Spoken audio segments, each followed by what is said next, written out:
የአዲስ አበባ ከተማ አስተዳደር የመምህራንን የቤት ጥያቄ ለመመለስ ዛሬ ተግባራዊ ምላሽ መስጠት ጀምሯል። የአዲስ አበባ ከተማ ከንቲባ ወይዘሮ አዳነች አቤቤም በ57 ሕጋዊ ሰውነት ባላቸው ማህበራት የተደራጁ 6194 መምህራንን ተጠቃሚ የሚያደርገውና ከተማ አስተዳደሩ በነፃ ባቀረበው 40 ሄክታር መሬት ላይ የሚያርፈውን የጋራ መኖሪያ ቤት ግንባታ አስጀምረዋል። አብዛኛው ዜናዎቻችን ዛሬ ትኩረታቸውን በዚህ ጉዳይ ላይ ያደርጋሉ።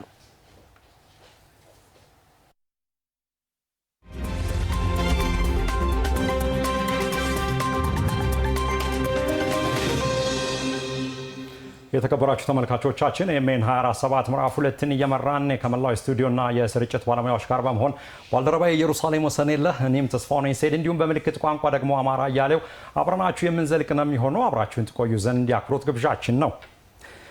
የመምህራንነት ሙያ ሀገርን ለመገንባትና ትውልድን ለመቅረጽ ያለውን አስተዋጽኦ ከፍተኛ መሆኑን ከግምት ውስጥ በማስገባት የአዲስ አበባ ከተማ አስተዳደር ባለው አቅም ሁሉ የመምህራንን ተጠቃሚነት ለማረጋገጥ ይሰራል ሲሉ የአዲስ አበባ ከተማ አስተዳደር ከንቲባ ወይዘሮ አዳነች አቤቤ ገለጹ። ከንቲባ አዳነች አቤቤ በማህበር ተደራጅተው የ25 በመቶ ቁጠባ ያደረጉ መምህራንን ቤት ግንባታ በ40 ሄክታር ቦታ ላይ አስጀምረዋል። ሰብስቤ ባዩ የአዲስ አበባ ከተማ አስተዳደር በየጊዜው ከመምህራን ጋር በሚያካሄዳቸው ውይይቶች ከሚነሱ ዋነኛ ሀሳቦች መካከል የመምህራንን የቤት ችግር መፍታት ግንባር ቀደሙ ነው። ይህንን ችግር በተለያዩ መንገዶች ለመፍታት ቃል የገባው የከተማ አስተዳደሩ ታዲያ የተለያዩ አሰራሮችን ዘርግቶ ወደ ስራ ገብቷል። የመምህራንን አቅም ባገናዘበ መልኩ በ25/75 የቤት ልማት አማራጭ መምህራን በማህበር ተደራጅተው ቤት እንዲገነቡ በተቀመጠው አሰራርም በመጀመሪያው ዙር በ57 ማህበራት ተደራጅተው የሚጠበቅባቸውን የ25 በመቶ ቁጠባ የቆጠቡ 6194 መምህራን ቤቶች ግንባታ ተጀምሯል። ከለውጡ በኋላ አዲስ አበባን ለኑሮ ምቹ ለማድረግ በተሰራው ስራ ለቤት ልማት ትኩረት መደረጉን የተናገሩት ግንባታውን ያስጀመሩት ከንቲባ አዳነች አቤቤ ባለፉት የለውጥ ዓመታት ከ300 ሺህ በላይ የመኖሪያ ቤት አቅርቦት መጨመሩን ገልጸዋል። ከለውጡ ወዲህ ወደ 380 ሺህ የሚደርሱ የመኖሪያ ቤቶች አቅርቦት መጨመር ተችሏል። ሆኖም ግን ዛሬም የመኖሪያ ቤት ፍላጎትና የመኖሪያ ቤት አቅርቦት ሳይጣጣም ቆይቷል። ከዚህ የተነሳ የመኖሪያ ቤት አቅርቦትን በከፍተኛ ሁኔታ ለመጨመር በርካታ አማራጮችን አቅደን በስትራቴጂያችን አጽድቀን የፖሊሲ አማራጮች ጭምር አይተን ጥረት እያደረግን ነው። የመኖሪያ ቤቶችን ለመጨመር የምናደርገው ጥረት በመንግስት ጥረት ብቻ የሚሳካ አይደለም። በርካታ የግሉ ዘርፍ እንዲሁም የቤት ልማቱ ተጠቃሚ ለመሆን የሚፈልጉ ዜጎችን ተሳትፎና ቁርጠኝነትን ይጠይቃል። በዚህ ባቀረብነው አማራጭ መምህራኖቻችን ፋናወጊ፣ ቁርጠኛ፣ ለሌሎችም ደግሞ ምሳሌ በሚሆን መልኩ በወሰንን 1 ዓመት እንኳን ሳይሞላ ይሄው የመጀመሪያውን ስራ ለማስጀመር በቅታችኋልና በዚህ ውስጥ የአንበሳውን ድርሻ ምስጋና የምትወስዱት እናንተ ናችሁ። የመምህራንን የቤት ችግር ለመፍታት የከተማ አስተዳደሩ ጥረት በሚያደርግበት ወቅት ተስፋ ለማስቆረጥ የሞከሩ ድምጾችን ወደ ጎን ብለው መምህራን ለስኬታማነቱ በመትጋታቸውም አመስግነዋል።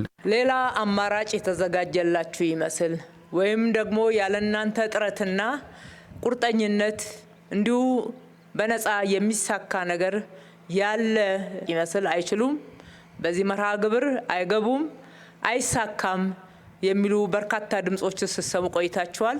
ለዚህ ጆሮ አልሰጣችሁም። የራሳችሁን ጥረት ጨምራችሁ የቀረበላችሁን አማራጭና እድል ባለማባከናችሁ በጣም ደስ ብሎኛል። ለቤት ልማቱ ስኬታማነት ሁሉም ባለድርሻ አካላት ርብርብ ማድረግ እንዳለባቸው ያሳሰቡት ከንቲባ አዳነች አቤቤ የዚህ መርሃ ግብር ስኬት የሌሎች የመንግስት ሰራተኞች የቤት ጥያቄን ለመመለስ ተስፋ የሚሰጥ ነው ብለዋል። አዲስ አበባ ላይ ጀምረን የማናሳካው የማንጨርሰው ምንም ፕሮግራም የለም። ስለዚህ ዛሬ መምህራኖችን እዚህ ሰብስበን ፕሮግራማችሁ እውን ይሆናል ስንል ሁላችንም በተከታታይ ኃላፊነታችንን ያለምንም መዘናጋትና መዘግየት ለመወጣት ቃል በመግባት ይሆናል። ይሄንንም ደግሞ በተግባር ማሳየት ይጠበቅብናል። በዚህ አጋጣሚ እኔም አደራ ልላችሁ እወዳለሁኝ። የመምህራኖቹ መሳካት ቀጥሎ ተሰልፈው ያሉ በርካታ የመንግስት ሰራተኞች አሉ። የጤና ባለሙያዎች፣ ሌሎች ሰራተኞች በዚህ ዘርፍ በመደራጀት ሂደት ላይ ነው ያሉት እና መምህራኖች ፋና ወጊዎች ናቸው። እነሱ በዚህ በአጭር ጊዜ ውስጥ ወደ 4 ቢሊዮን የሚጠጋ ገንዘብ ቆጥበው አስደንቀውናል፣ አስደምመውናል። ሌሎቹ ደግሞ ሲጨመሩ ባንኮቻችንም የበለጠ ፋይናንስ ለማቅረብ ይበረታታሉ። የመምህርነት ሙያ ሀገርን ለመገንባትና ትውልድን ለመቅረጽ ያለውን ከፍተኛ ጠቀሜታ ከግምት በማስገባት የአዲስ አበባ ከተማ አስተዳደር ባለው አቅም ሁሉ የመምህራንን ተጠቃሚነት ለማረጋገጥ እየሰራ መሆኑንም ነው ከንቲባ አዳነች የገለጹት። መምህራኖች ልብ ልትሉት የሚገባው ከተማችሁ ያላትን ሀብት ሰጥታችኋለች። ይሄ ለመጀመሪያው ዙር የቀረበው 40 ሄክታር መሬት ወይም ደግሞ 400,000 ካሬ መሬት የከተማዋ ትልቁ ሀብት ነው። ከከተማዋ ትልቁ ሀብት ቅድሚያ ተሰጥቷቸዋል። በአማካይ አሁናዊ የሊዝ ዋጋ ሲሰላ ወደ 24 ቢሊዮን ብር ያወጣል። እሱ ብቻ አይደለም፣ ከ5 ቢሊዮን ያላነሰ ካሳ ከፍለንበታል።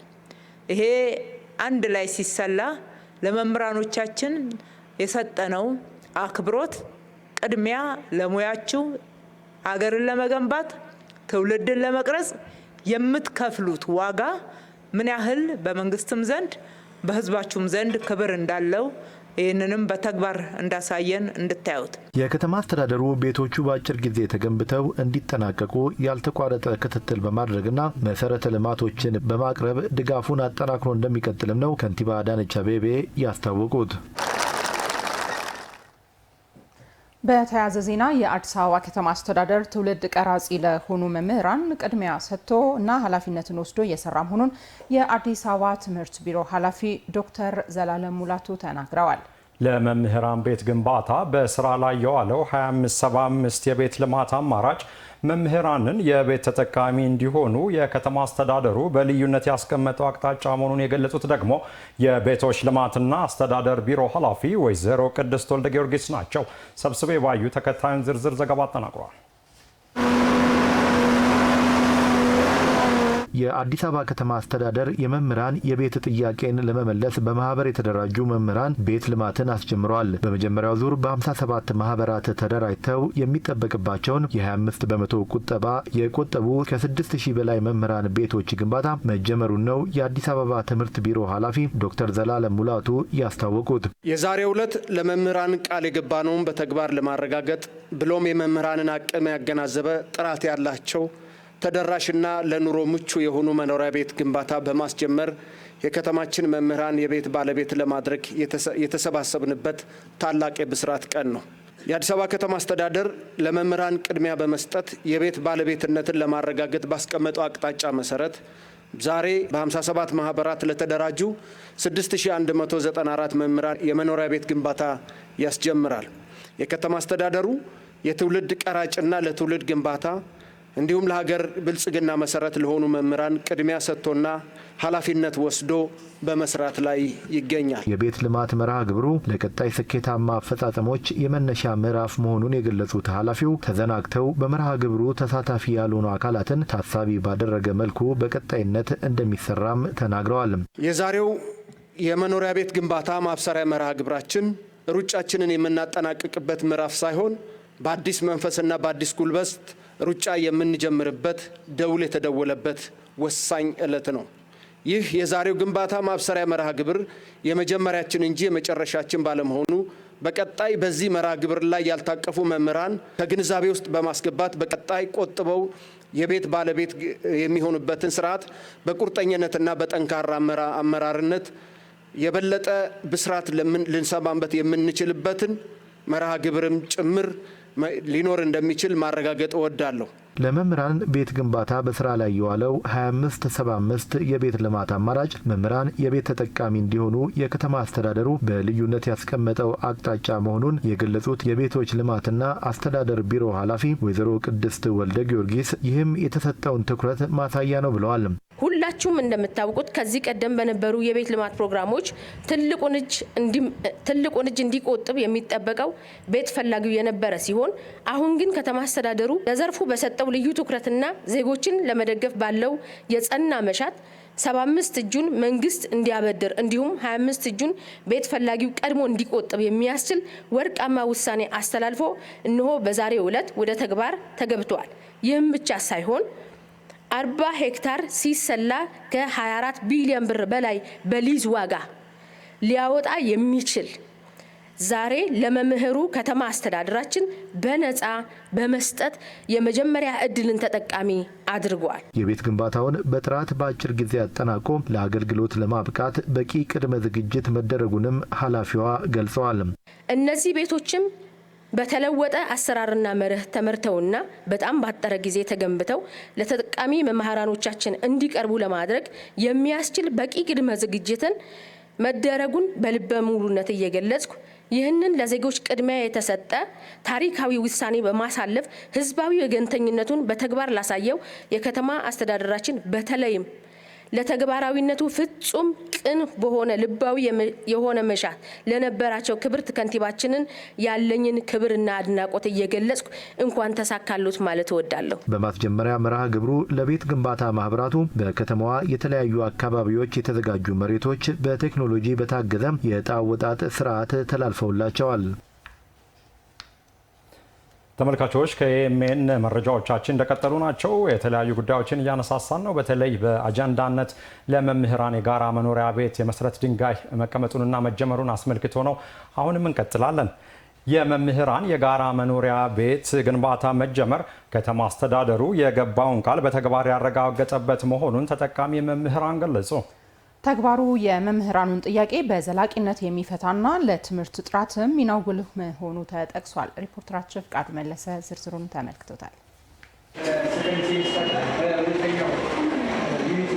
ለሶስት አስርት ዓመታት ትውልድን በመቅረጽ ተግባራቸው ጉልበታቸው ሳይዝል ብዕራቸው ሳይነጥፍ ተግተዋል። መምህር ብርሃኑ ከበደ ሀገርን የሚረከብ ብቁ ትውልድን የማፍራት አሻራቸውም በተማሪዎቻቸው ጎልቶ ይታያል። በጉለሌ ክፍለ ከተማ በሚገኘው የሐምሌ 1967 ቅድመ መጀመሪያና የመጀመሪያ ደረጃ ትምህርት ቤት መምህር የሆኑት ብርሃኑ ትውልድን በእውቀትና በስነ ምግባር ከመቅረጽ ተግባራቸው ጎን ለጎን የመኖሪያ ቤት ጥያቄ አዘውትረው የሚያነሱት ጉዳይ ነው። ፈተና የሚያዘጋጀው ቤት ነው። ፈተና የሚያርመው ቤት ነው። ውጤት የሚሞላው ቤት ነው። የሚደምረው ቤት ነው። ምክንያቱም በትምህርቱ ሰዓት የመማር ማስተማሩን ስራ ብቻ ነው የሚከውነው። ከዛ በተረፈ ያሉትን ስራዎች ሌሰን ፕላን የሚያዘጋጀው ቤቱ ነው። ቤት ለመምህር ማለት ቢሮ ነው ማለት ነው፣ መስሪያ ቤቱ ነው ከሚለው አንጻር ነው ትግላችንም የነበረው ያ ነው። መንግስትንም ስንጠይቅ የነበረው ይህንን ነው። የጥያቄ ታዲያ የእሳቸው ብቻ ሳይሆን የከተማዋ መምህራን ባገኙት የውይይት መድረክ ሁሉ ሲያነሱት የነበረ ነው። የአዲስ አበባ ከተማ አስተዳደርም የመምህራኑን ጥያቄ በመቀበል ችግራቸውን ለመፍታት የተለያዩ አማራጮችን በመዘርጋት ተጠቃሚ ለማድረግ ቃል መግባቱ ይታወሳል። ቤት ማለት ለመምህሩ ቤት አይደለም ቢሮ ነው ተብለን ደስ የሚል ተስፋ ተሰጥቶን ነበር። ልትመለከቱልን የሚገባ ነገር ነው። ከተማ አስተዳደሩ በልዩ ሁኔታ የመጀመሪያው ተደራጅተው የቤት ባለቤት ይሁኑ ብሎ የወሰነው እኮ ለመምህራን ነው። ትልቁ ሪሶርስ የከተማው ሀብት እኮ መሬት ነው። መሬትን አቀረበ። ከንግድ ባንክ ጋራ ኦልሞስት 2 ዓመት የፈጀ ኔጎሽዬሽን ነው ስናካሄድ የቆየ ነው። ቤት እንዲገነባላችሁ በጀት አዘጋጅቻለሁ ብሎ ንግድ ባንክ ሲናገር ከዚህ በላይ ብስራት ያለ አይመስለኝም። ይህ የከተማ አስተዳደሩ ቃል ታዲያ በወቅቱ ለአንዳንዶቹ ተስፋን ሲሰጥ፣ ለአንዳንዶቹ ደግሞ ስጋት ፈጥሮ እንደነበር መምህር ብርሃኑና የሙያ አጋሮቻቸው ይናገራሉ። ሀሳቡ ገና ሲነሳ ከመጀመሪያው በአጋጣሚ በውይይቱ ላይ ነበርኩኝ። 2 አይነት ስሜት ነበር። አንዱ ላይሳካ ይችላል ውሸት ነው የሚል ነበረ። ሌላው ግን በተስፋ የሚጠብቅ የነበረ 2 የተደበላለቀ ሀሳብ ነበረ። አብዛኛው እውነትም ሳይመስለው ሰው የፈራም ሲፈራ ሲቸር ነው ወደ ጉዳዩ እየገባ የሄደው። የሚሆን አይመስልንም ነበር። ምክንያቱም ብዙ ጊዜ ስለነበር የሚጠየቀው ሁልጊዜ አለ ይኖራል ነው እንጂ ያው የለም አይለም ላይ ያለ አካል ይኖራል ነው ተስፋ አድርጉ ነው። እንደዚህ ባጭር ጊዜ አይሆንም ወሬ ሆኖ ይቀራል የሚል ስጋት ነበረ። ዞሮ ዞሮ ያው ሆኖ ያየነው ነው። ዛሬ ላይ ግን ለነ ብርሃኑና የሙያ አጋሮቻቸው የከተማ አስተዳደሩ ተግባር የሚጨበት ተስፋን እንዳዩ አድርጓቸዋል። በዚህ ሰዓት የመምህራን የመኖሪያ መንደር የመሰረት ድንጋይ በክብርት ከንቲባ አዳነች አቤቤ የመሰረት ድንጋዩ ተቀምጧል። መምህራኑ በጉጉት ሲጠብቁት የነበረው የመኖሪያ ቤት ግንባታም ተበስሯል። አሁን ያለው የአመራር ኃይል ቃል አይገባም። የገባውን ቃል ለመፈጸም ግን በቁርጠኝነት እንደሚሄድ በብዙ ሂደቶች ውስጥ አይቻለሁ። የዛሬዋን ቀን በጉጉት ተጠብቃን ነበር። ያ ቀን አልፎ ዛሬ የመሰረት ድንጋይ የሚጣልበት ቀን ነው። ያም ደግሞ የደስታችን ቀን ነው ዛሬ። ምክንያቱም እውን ይሆናል የማይባል ሁልጊዜ ሮሮ የነበረ ነገር ነው ዛሬ አፕላይ ተደርጎ ወደዚህ የተመጣውና እጅግ በጣም ደስ ብሎናል። ይሄ በተደጋጋሚ ሲነሳ ቆይቷል። ያው እንደ እድል ሆኖ በአሁኑ መንግስታችን ይሄ ጥያቄ ወይም ደግሞ በአሁኑ ሰዓት ጥያቄ ያው መልስ ያገኘበት ደረጃ ላይ ነው ያለነው። የዚህ እድለኛ ተካፋይ በመሆኔ ያው ደስተኛ ነኝ። ከተማ አስተዳደሩ በቃሉ ተገኝቶ የአመታት ጥያቄን በአጭር ጊዜ ውስጥ ወደ ተግባር በመቀየሩ ምስጋና ያቀረቡት መምህራኑ ትውልድ የመቅረጽ ኃላፊነታቸውን የበለጠ ለመወጣትም ተነሳሽነት እንደፈጠረባቸው ገልጸዋል። ይህ በጣም የሚያስደስትና በቤት ጫና የነበረብንን ከኪራይ አንጻር ከስራ ቦታ ርቀት በተለያየ ምክንያት በተለይ ከቤት ኪራይ አንጻር የነበረብንን ትልቁን ችግራችንን ይቀርፋል ብለን የምንጠብቀው ነገር ነው ማለት ነው። ማሩ ላይ የሚያመጣው ኢምፓክት አንደኛ ተስፋው ደስ ይላል።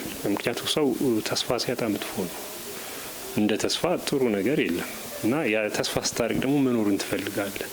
መኖርን ስትፈልግ ደግሞ ለሌሎችም መኖር ትጨምራለህ። በእርግጥ መምህር ለሌሎች መኖር ነው ብዛት ህይወቱ ማለት ነው። ለሌሎች ብርሃን መኖር ነው እና ይሄ እጅግ በጣም ደስ ይላል። ተማሪዎቹ ላይ የሚያመጣው ኢምፓክት በጣም ከፍተኛ የሆነ ኢምፓክት ለእኔ ብቻ አይደለም፣ ለነገር ለልጆች ተስፋ ነው። ቤት አለኝ ማለት ቀላል ነገር አይደለም። ከሩቅ ቦታ መጥተህ ተንገላተህ ቤት ተከራይተህ የምትኖረው ኑሮና ቤት ኖሮህ ለልጅ ብለህ ቅርስ ብለህ የምታስቀምጠው ነገር ኖሮህ ስታስተምር ቀላል ነገር አይደለም እኮ ሞራሊቲ ራሱ ማለት ነው። አሁን የተደረገው ጥረት በጣም ጥሩና ደስ የሚያሰኝ ነው። እንደመናገር ያው ትምህርት ጥራቱ ላይ ከፍተኛ አስተዋጽኦ እንደሚኖረው ተስፋ አድርጋለሁ። ተመልካቾች መረጃዎቻችን እንደቀጠሉ ናቸው። ባለፉት ዓመታት የመምህራንን ተጠቃሚነት ለማረጋገጥ የተከናወኑ ስራዎች ተጨባጭ ውጤት ማስመዝገባቸውን የአዲስ አበባ መምህራን ማህበር ፕሬዝዳንት አቶ ድንቃለም ቶሎሳ ገለጹ። በኤምኤን 24/7 ምዕራፍ 1 ላይ የመምህራንን ተጠቃሚነት ለማረጋገጥ የተወሰዱ እርምጃዎችን አስመልክተው ገለጻ ያደረጉት ፕሬዝዳንቱ የአዲስ አበባ ከተማ አስተዳደር የመምህራንን ጥያቄዎች ደረጃ በደረጃ እየፈታ እንደሚገኝ ጠቁመው ድጎማዎችና የተለያዩ አገልግሎቶችን ያለ ክፍያ እንዲያገኙ በማድረግ ረገድ የተሰሩ ስራዎች ተጠቃሽ መሆናቸውን ገልጸዋል። የመምህራንን ጥቅማ ጥቅም መነሻ በማድረግ ከዚህ ቀደም ለከተማ አስተዳደሩ ዘርፈ ብዙ ጥያቄዎችን ለከተማ አስተዳደሩ ከንቲባ ያቀረብንበት አግባብ አለ። ከዛ አንጻር ምላሽ ያገኙ ብዙ ጉዳዮች አሉ። ለአብነት ያክል ከዚህ ቀደም ለመምህራኖቻችን ሲከፈል የነበረው የኑሮ መደጎሚያ ወይም የቤት ኪራይ አበል አነስተኛ ነው በሚል ጥያቄ አቅርበን ከተማው በገባው ቃል መሰረት ማሻሻያ እንዲደረግ የተደረገበት አግባብ አለ። ከተማ አስተዳደሩ የከተማ አውቶቡስ አመራሮች በነፃ እንዲጠቀሙ ያደረገበት አግባብ አለ። ከዛ በተጨማሪ በጣም ሂውጅ በጣም ቦልድሊ የሚነሳው የመምህራን የመኖሪያ ቤት ጥያቄ ነው። እንግዲህ ከ2014 ከዚህ ቀደም በቅናሽ ኪራይ ለመምህራን ተላልፎ የነበረውን ቤት 2014 ላይ በተሰጠው ውሳኔ ሙሉ በሙሉ መምህራን በስማቸው እንዲያዞሩ ተደርጓል።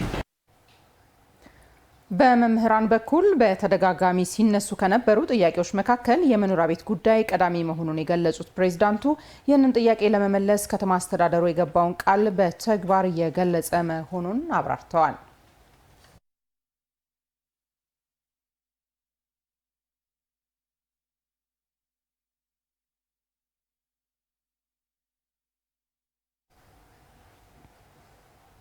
ከአዲስ ሚዲያ ኔትወርክ ኤምኤን በቀጥታ የሚተላለፍላችሁን ኤኤምኤን 24/7 ምዕራፍ 2 ነው በመከታተል ላይ ያላችሁ ተመልካቾቻችን። ከኛ ጋር ስላላችሁ እጅግ አድርገን እናመሰግናለን። ዜናዎቻችን አሁንም ወደ እናንተ መድረሳቸውን ይቀጥላሉ። ሀገሪቱ ኢኮኖሚያዊ እድገትን ጨምሮ በሁሉም ዘርፍ ያስመዘገበችው ለውጥ ተስፋ ሰጪ ስለመሆኑ ኤኤምኤን ያነጋገራቸው የአዲስ አበባ ከተማ ነዋሪዎች ተናገሩ። ነዋሪዎቹ ይህን ያሉት ትናንትና ጠቅላይ ሚኒስትር ዶክተር አብይ አህመድ በህዝብ ተወካዮች ምክር ቤት ተገኝተው ምላሽና ማብራሪያ መስጠታቸውን ተከትሎ ነው። የነዋሪዎቹን ሪፖርተራችን ጽዮን ማሞ እንደሚከተለው አጠናቅረዋለች። በሚቀጥለው እድገት ውስጥ ለመቀራመት ዋና ጊዜንና የሀብት ልክ የሚወስኑ ፋክተሮች ምንድን ናቸው? እነሱን ለይተን ትውልድ ላይ ካልሰራን በቀር የዛሬው ደህንነት የትናንትናው ዕዳ እኛ ላይ ሳያበቃ ወደ ልጆቻችን ሊሸጋገር ይችላል። ከስራ ዕድል ፈጠራ አንጻር ሰፊ ስራዎች እንደተሰሩ ትናንትና በነበረው ውሎ መረዳት ይችላል። ቢሆንም ካለው የስራ አንጻር ግን በቂ አይደለም። በቀጣይ የታሰቡ ብዙ የጉባ ብስራቶችን የመሳሰሉ ትልልቅ ፕሮጀክቶች አሉ። እነዛ ፕሮጀክቶች ሰፋፊ የስራ ዕድል የሚፈጥሩበት እድል አለ። በቀጣይ የፋይናንስ ተደራሽነት የብድር መመቻቸቶች እየሰፉ በሄዱ ቁጥር ሰፊ ስራ ዕድል የመፈጠር እድሉ ስላለ ትልቅ እንትን ነው የሚታየኝ። የስራ ዕድል ፈጠራ ላይ አስመልክቶም ተስፋ ሰጪ ምላሽ ነው የሰጡት። ጸጋዎችን በመጠቀምም ህዝቡ ወደዛ ሲሳተፍ እንትኑ የስራ ዕድል አግኝቶ ራሱ እንደሚችል የሚያስችል ምላሽ ሰጥተዋል። ተስፋ ሰጪ ምላሽ ሰጥተዋል። ሁሉም በሰላሙ ዙሪያ ላይ ጠንክሮ ቢሰራ እየተሰራ ያለው ልማት ውጤታማና ደስ የሚያሰኝ ተስፋ ሰጪ ልጆቿ ተረጋግተው የሚኖሩባት በባህር የማይሰደዱባት በሌሎችም ዘንድ ደግሞ ያለን ልዕልናና ክብር ከፍ ያለ የጨመረ ይሆናል ማለት ትቶ መስራት ነው። በቃ አይዞ ብለ ባለነበት ስራ በርትተን በቃ መስራት አይዞ እያልን በቃኛ ማበር መንግስት ብቻውን የሚሰራው ነገር ስለሌለ አይዞ እያልን ያበረታታል። በቃ መረዳዳት ማለት ነው። መንግስታችን ጥሩ ስራ የሰራ ነው። ሀገራችን ያደገች ነው፣ የበለጸገች ነው ያለችው። በዚህ በአሁኑ በሚሰሩ ስራና በሀገር አንድነት አጀንዳውን እቅፍ አድርጎ የሰራ ነው። እነዚህንም አንድ ሆነን በህብረት የምሳቸው የምናገሩት ነገር እና የሚሰሩት ስራ ለሀገሪቷ በጣም ጠቃሚ ነው። የ6 ወር የመንግስት አፈጻጸም በጠቅላይ ሚኒስትሩ ምላሽ በሚሰጥበት ወቅት የታዘብኩት በዋናነት ኢኮኖሚካሊ እጅግ ትልቅ ምርታዊ ለውጥ እያመጣን ያለንበት ሁኔታ ነው ያለው። ብዙ አፈጻጸሞች ከፍተኛ ናቸው። ለምሳሌ ግብርናን ስናይ ከፍተኛ አፈጻጸም የታየበት እጅግ በጣም ተስፋ የሚሰጥ ግብርናውን ወደ ኢንዱስትሪ ትራንስፎርም ለማድረግ መንግስት ምን ያክል ትልቅ ስራ እየሰራ እንዳለ ማየት ይችላል ማለት ነው። የኤክስፖርት እንትኖቻችንና ማይኒንጉን ማሳደግ አሁን ቱሪዝም ላይ እንደተሰራ ሁላ የማይኒንግ ላይና አንዳንድ የማዳበሪያ ኢንዱስትሪዎች ላይ ያተባሉ ነገሮች ያው ከህዝብ ጋር በመሆን በፍጥነት አልቆ ችግሮቻችንን የሚቀርፍበት ሁኔታና ይሄም የወደቡም ጉዳይ ያው ጓክተን እንዳንቀር አሁን ባለው ግለቱን ጠብቆ በመሄድ የወደቡም ጉዳይ ቢመለስልን ወደሱም ወደ ተግባር ቢገባ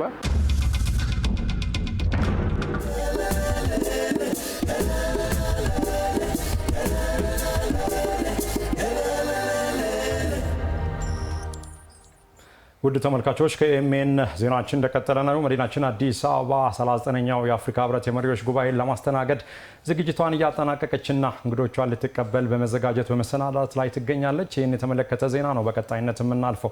እንደ አውሮፓውያን የዘመን አቆጣጠር ግንቦት 25 ቀን 1963 የተመሰረተው የቀድሞ የአፍሪካ አንድነት ድርጅት የአሁኑ የአፍሪካ ህብረት ዓላማውን እንዲያሳካና ጸንቶ እንዲቆም ኢትዮጵያ ታላቅ አበርክቶ እንዳደረገች የሚታወቅ ነው። የድርጅቱን መቀመጫ ስፍራ በነጻ ከመስጠት ጀምሮ በድርጅቱ ምስረታ ዙሪያ የተለያዩ ሀሳብ በመስማማት የቀዳሚ ሚናዋን የተጫወተችው ኢትዮጵያ ድርጅቱ ወደ አፍሪካ ህብረት ሲቀየርም አበርክቶዋ ከፍ ያለ ሆኖ አሁን ድረስ ዘልቋል።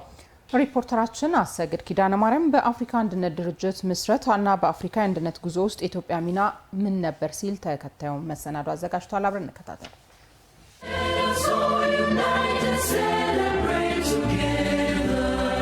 ከኢትዮጵያና ላይቤሪያ ውጪ ለዘመናት በአውሮፓውያን ቅኝ አገዛዝ የማቀቁት የአፍሪካ ሀገራት ነጻነታቸውን ለመቀዳጀት ብርቱ ትግል አድርገዋል። ታላቅ መስዋዕትነትንም ከፍለዋል። 1960ዎቹ አብዛኞቹ የአፍሪካ ሀገራት ከቅኝ ግዛት ቀንበር የተላቀቁበትና በቅኝ አገዛዝ ስር የነበሩ ወንድሞቻቸውን ደግሞ ነጻ ለማውጣት በጋራ የቆሙበት ወቅትም ነበር። ይህ የነጻነት ፍላጎት በቅኝ ግዛት ያልተገዙትን ኢትዮጵያና ላይቤሪያን ጨምሮ ነጻ የወጡ 32 የአፍሪካ ሀገራትን በማቀፍ ለአንድ አህጉራዊ ተልዕኮ ለመትጋት ይረዳቸው ዘንድ በጎርጎሮሳውያኑ የዘመን መቁጠሪያ ግንቦት 25 1965 እዚህ አዲስ አበባ ላይ ትልቁ አፍሪካዊ ተቋም የአፍሪካ አንድነት ድርጅት እንዲመሰረት ምክንያት ሆኗል።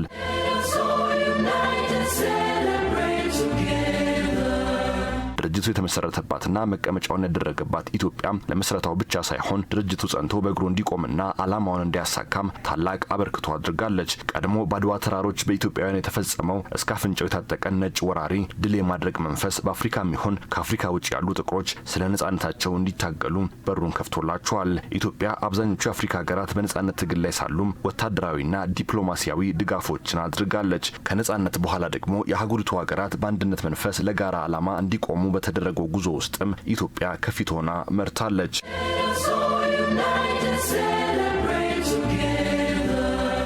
አህጉሪቱ ነጻ በመውጣቷ ጉዳይ በአፍሪካም ይሁን ከአፍሪካ ውጭ ያሉ ጥቁር ህዝቦች ቢስማሙም እንዴት ትዋሃድ እንዴት አንድ ትሁን በሚለው ጉዳይ ምሁራኖቿና መሪዎቿ ለሁለት ተከፍለው ነበር። በተለይ የሞኖሮቪያና ካዛብላንካ ቡድን እየተባለ የሚጠሩት ሀገራት ስለ አፍሪካ ውህደትና አንድነት ይከተሉት የነበረው እሳቤ ድርጅቱ በቶሎ እንዳይመሰረት አድርጎትም ነበር። ይሁንና በወቅቱ ከሁለቱም ወገን ያልነበረችው ኢትዮጵያ የሞኖሮቪያና ካዛብላንካ ቡድንን በማወያየትና ወደ አንድ እንዲመጡ በማስማማት ለድርጅቱ ምስረታና እድገት ተጋድሏን ስለመጀመሯ የታሪክ መዛግብት ያስረዳሉ። በወቅቱ የኢትዮጵያ መሪ የነበሩት ቀዳማዊ ኃይለ ሥላሴና የውጭ ጉዳይ ሚኒስትር የነበሩት ከተማ ይፍሩ ሁለቱን ወገኖች በማግባባት ረገድ ትልቁን ሚናም ተጫውተዋል። በተለይ የውጭ ጉዳይ ሚኒስትሩ አቶ ከተማ ይፍሩ የአፍሪካ አንድነት ድርጅት የመሰረቱትን 32 ሀገራት መሪዎችና የውጭ ጉዳይ ሚኒስትሮች እያንዳንዳቸውን በማነጋገር የማሳመን ስራም ሰርተዋል። ከዚያ በኋላ ድርጅቱ በአዲስ አበባ ሲመሰረት ኢትዮጵያ የድርጅቱ መቀመጫ የሚሆን ስፍራ በነጻ ከመስጠት ጀምሮ ለድርጅቱ ሰራተኞች ደሞዝ በመክፈል ጭምር ለአህጉሪቱ አንድነት ያላትን ጽኑ አቋም አሳይታለች።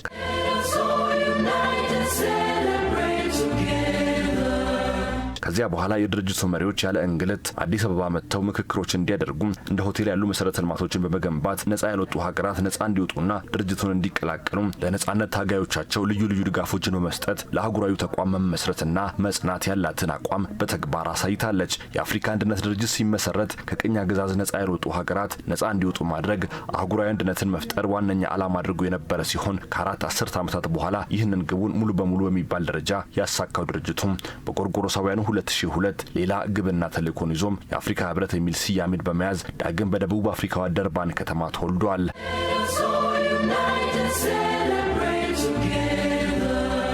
የአፍሪካ ህብረት ሲመሰረት ከቀደመው የድርጅቱ ዓላማ በተለየ የአህጉሪቱን ምጣኔ ሀብታዊ እድገት ብልጽግናና የእርስ በርስ ቁርኝት ማሳደግንም በዋናነት አንግበዋል። ኢትዮጵያም ድርጅቱ ወደ አፍሪካ ህብረት ሲቀየር የራሷን በጎ ሚና የተጫወተች ሲሆን አህጉሪቱን ወደ ተሻለ ምዕራፍ በሚያሸጋግሩ ሀሳቦች ላይ ከፊት ሆኗ የመሪነት ሚናዋን መጫወቷንም ቀጥላለች። ከምስረታው ጀምሮ ለአፍሪካዊ ችግር አፍሪካዊ መፍትሄ የሚል ሀሳብ የያዘችው ኢትዮጵያ በቅርብ ጊዜ በአፍሪካ ህብረት መሪነት ኢትዮጵያ ለህብረቱ መርህ ያላትን ጽኑ አቋም ያሳየችበትም ነበር። ግዙፉ አፍሪካዊ ተቋም ከውልደቱ አንስቶ ዛሬ እስካለበት ቁመና እንዲደርስ ድጋፎችን ስታደርግ የቆየችው ኢትዮጵያ በቀጣይም የአፍሪካ ህብረት በ2063 ደርስበታል ብሎ ካስቀመጠው የልማት ግብ እንዲደርስ የሚያግዙ ተግባራትን እያከናወነች ትገኛለች። በተለይ ደግሞ አፍሪካውያንን አንድ የማድረግ ውጥን ያለውን የፓን አፍሪካ ንቅናቄ ዳግም በማነሳሳትና ፓን አፍሪካኒዝምን የተመለከቱ ጉባኤዎች በኢትዮጵያ እንዲካሄዱ በማድረግም ዛሬም ድረስ ለአፍሪካ አንድነት እድገትና ልማት ያላትን ጽኑ አቋም እያሳየች ትገኛለች።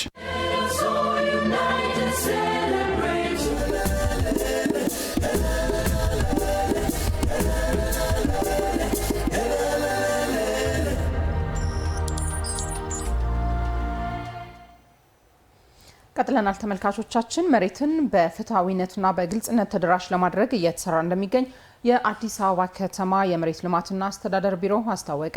ቢሮው 8ኛውን ዙር የመሬት ሊዝ ጨረታ ተጫራቾች በተገኙበት ከፍቷል። ቴዎድሮስ ሲሳ በዝርዝር ተመልክቶታል። ውስን ሀብት የሆነው መሬት ፍትሐዊና ግልጽ በሆነ መንገድ ለተገቢው ዓላማ እንዲውል የተለያዩ ተግባራቶች እየተከናወኑ ይገኛል። የአዲስ አበባ ከተማ የመሬት ልማትና አስተዳደር ቢሮ ለተለያዩ አገልግሎቶች የሚውሉ መሬት በጨረታ አወዳድሮ ለአልሚዎች ማስተላለፍ አንዱ ተግባር ነው። ቢሮው በ8ኛ ዙር የመሬት ሊዝ ጨረታም በ8 ክፍለ ከተሞች 4 ሄክታር መሬት መዘጋጀታቸውን አስታውቋል። በአዲስ ከተማ ጉለሌና ኮልፌ ቀራኒዮ ክፍለ ከተሞች ጨረታ የወጣባቸው 41 ቦታዎች ጨረታቸው ተከፍቷል። በ8ኛው የመሬት ሊዝ ጨረታ 134 ቦታዎች መቅረቡንም የአዲስ አበባ ከተማ የመሬት ልማትና አስተዳደር ቢሮ ኃላፊ አቶ መኮንን ያይ ተናግረዋል። የዛሬው እንግዲህ 8ኛው ዙር የሊዝ ጨረታ ወደ 134 ፕሎቶች ናቸው የተዘጋጁት ለጨረታ። ወደ 4 ሄክታር የሚሆን መሬት ነው የተዘጋጀው። በማስፋፊያ ክፍለ ከተሞች ላይ ነው የተዘጋጀው በአብዛኛው። እነዚህ መሬቶች እንግዲህ ቦታዎች ሲዘጋጁ ለጨረታ ሲቀርቡ መሬትን በፍትሐዊነት እና በግልጽነት ተደራሽ የማድረግን ዓላማ ማሳካትን ታሳቢ ያደረገ ነው። የጨረታ አሸናፊዎች የሚጠበቅባቸውን አሰራር በመተግበር ወደ ልማት መግባት እንደሚጠበቅባቸውም ኃላፊው አሳስበዋል። ፈጣን የሆነ አገልግሎት ለመስጠት ጥረት እየተደረገ ነው የሚገኘው። ተጫራቾች ውጤታቸውን እንዳወቁ በአሰራሩ መሰረት በተቀመጠው መስፈርት መሰረት ቶሎ ብሎ የሚጠበቅባቸውን ፎርማሊቲ አሟልተው የሊዝ ክፍያ ፈጽመው ውል ተዋውለው ካርታ አፕላይ አድርገው የይዞታ ማረጋገጫ ካርታቸውን ወስደው ዲዛይን አዘጋጅተው ፈቃድ ወስደው ቶሎ ወደ ልማት መግባት ይጠበቅባቸዋል። የጨረታ ሂደቱ ከመጀመሪያው ጀምሮ አሰራሩ ግልጽነትና ፍትሐዊ ሆኖ መመልከታቸውን አስተያየታቸውን ለኤሚን የተናገሩ ተጫራቾች ተናግረዋል። አሁን ዛሬ ባየነው ሁኔታ ቆንጆ ነው፣ ግልጽ ነገር ነው። ሳጥኑም ሲከፈት አይተናል፣ ፖስታውም ሲደረደር አይተናል። ቆንጆ ሁኔታ ነው ያለውን ነገር በደንብ እየተከታተል ነው ባለው በመናየው ነገር በጣም ደስ የሚል ነው። አሪፍ ነው። ታማኝነት፣ ግልጽ የሆነ ለመስጠት የሚያደርጉት ጥረት በጣም አሪፍ ነው። ይህ የሚበረታታ ነው፣ መቀጠልም ያለበት ነው። ከዘመኑ ጋር የሚሄድ መሆን ስላለበት ማለት ነው። የጨረታ መከፈት መርሃ ግብሩ ከዛሬ ጀምሮ ለ3 ቀናት የሚቆይ ሲሆን ጊዜያዊ ውጤትም ይፋ እንደሚሆን ተገልጿል። የኢትዮጵያ ፌዴራል ፖሊስ አዲስ የተሽከርካሪ ሰሌዳ ለውጥ ማድረጉን አስታወቀ። ተቋሙ ያከናወነ ያለውን የሪፎርም ስራ ያጠናክራል የሚያስችል ወጥ የሆነ በቴክኖሎጂ የተደገፈ የሰሌዳ ስርዓት እንዲኖር ያለመ የፌዴራል የሎጂስቲክ መምሪያ ኃላፊ ረዳት ኮሚሽነር እሸቱ ፊጣ በሰጡት መግለጫ ተናግረዋል። የኢትዮጵያ ፌዴራል ፖሊስ እያከናወነ ያለውን ሁሉን አቀፍ የሪፎርም ስራዎች ይበልጥ ለማዘመን ተሽከርካሪዎቹ ወጥ የሆነ በቴክኖሎጂ የተደገፈ የሰሌዳ ስርዓት እንዲኖራቸው ለማድረግ ነው። ከዚህ በፊት የነበረውን የተዘበራረቀ ወጥነት የሌለው የሰሌዳ አጠቃቀም ስርዓት ሙሉ በሙሉ የሚያስቀር መሆኑ ይህ አዲስ የሰሌዳ ስርዓት ታሪካዊ ያደርገዋል። በተጨማሪም ለሕዝቡ የሚሰጠውን አገልግሎት ፈጣን፣ ዘመናዊና ግልጽ በማድረግ ተጠያቂነትን የተላበሰ አሰራርን በማስፈን በፖሊስ ተሽከርካሪዎች አማካኝነት ምንም አይነት የዲሲፕሊን ጥሰት እንዳይፈጸም በተሟላ መልኩ ለመቆጣጠር የሚያስችል የሰሌዳ ስርዓት ነው። የተደረገው የተሽከርካሪ ሰሌዳ ለውጥ ተቋሙን በዓለም አቀፍ ደረጃ ተወዳዳሪ እንደሚያደርገውም ረዳት ኮሚሽነሩ ገልጸዋል። ይህ አዲስ የሰሌዳ ስርዓት ተቋሙን በዓለም አቀፍ ደረጃም ተወዳዳሪ ያደርገዋል ማለት ነው።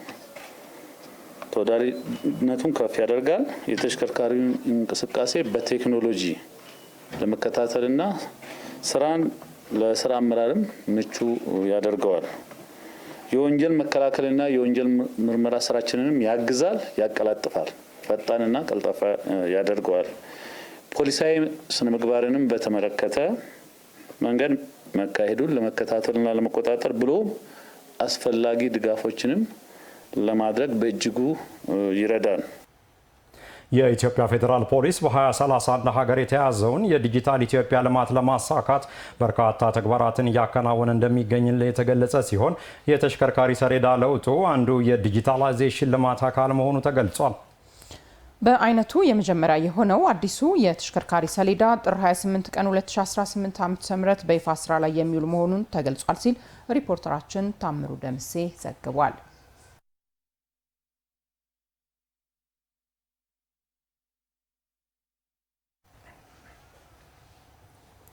በነዳጅ የሚሰሩ ተሽከርካሪዎችን በኤሌክትሪክ መኪኖች መተካት በመቻሉ የበካይ ጋዝ ምጣኔ በከፍተኛ ሁኔታ መቀነስ ተችሏል ሲሉ የአዲስ አበባ አካባቢ ጥበቃ ባለስልጣን ዋና ስራ አስኪያጅ አቶ ዲዳ ድሪባ ገለጹ። የፕላስቲክ ከረጢትን መጠቀም የሚከለክለው አዋጅ አተገባበርም ከዝግጅት ጋር የተሳሰረ በመሆኑ መልካም ጅማሮ እንዳለውም ተገልጿል። ትባረክ ኢሳያስ በጉዳዩ ላይ ዝርዝር ዘገባ አጠናቅራለች። የአዲስ አበባ አካባቢ ጥበቃ ባለስልጣን ባለፉት 6 ወራቶች ያከናወናቸውን ስራዎች አስመልክቶ ጋዜጣዊ መግለጫ ሰጥቷል።